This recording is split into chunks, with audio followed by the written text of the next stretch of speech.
হুমায়ুন কবিরের এই বেলাগাম হুমকি দিয়ে বিপাকে নিজেই এখন হুমায়ুন কবির। কারণ নওদার বিধায়কের বিরুদ্ধে মুর্শিদাবাদের শক্তিপুর ও রেজিনগর থানায় এফআইআর দায়ের হয়েছে।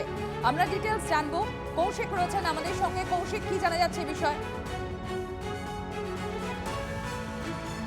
দেখো, তোমাকে জানিয়ে রাখি যে গতকালই আমরা দেখিয়েছিলাম শক্তিপুর এবং রেজিনগর দুটি থানা এলাকায় এফআইআর হয়েছিল এবং যে বক্তব্য তিনি রেখেছিলেন সেই বক্তব্যের 24 ঘন্টার মধ্যেই কিন্তু প্রথমে রেজিনগর থানা এবং তার পরবর্তীতে শক্তিপুর থানা, তিনি যে এলাকায় বসবাস করেন সেই এলাকায় কিন্তু পুলিশের পক্ষ থেকে স্বতঃপ্রণোদিত মামলা করা হয়েছিল এবং সেখানে মামলাগুলির মধ্যে রয়েছে ধর্মীয় উস্কানিমূলক মন্তব্য এবং এলাকায় দাঙ্গা সৃষ্টি করা এবং কোনো একটা বিশেষ সম্প্রদায়কে নিয়ে গিয়ে সরকারি কাজে বাধা দেওয়ার চেষ্টা, এই রকম ধারা কিন্তু পুলিশ স্বতঃপ্রণোদিত ভাবে মামলা করেছে। এর পাশাপাশি বিজেপি যুব মোর্চার পক্ষ থেকে বহরমপুর থানায় লিখিত অভিযোগ দায়ের করা হয়েছে।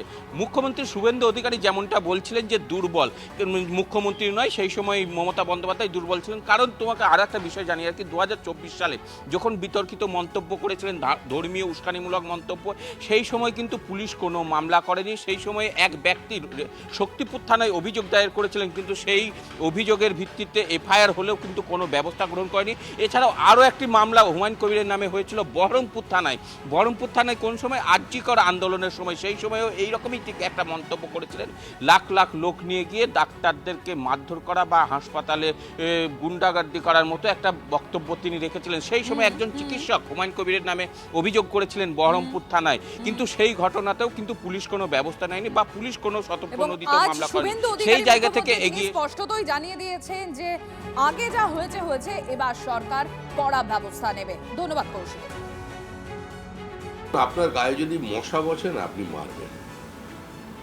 মানুষ মশা মারে, মাছি মারে, ঘোরাঘুরির পরে আবার চলে যায় নিজের জানলাটা খুলে দিতে।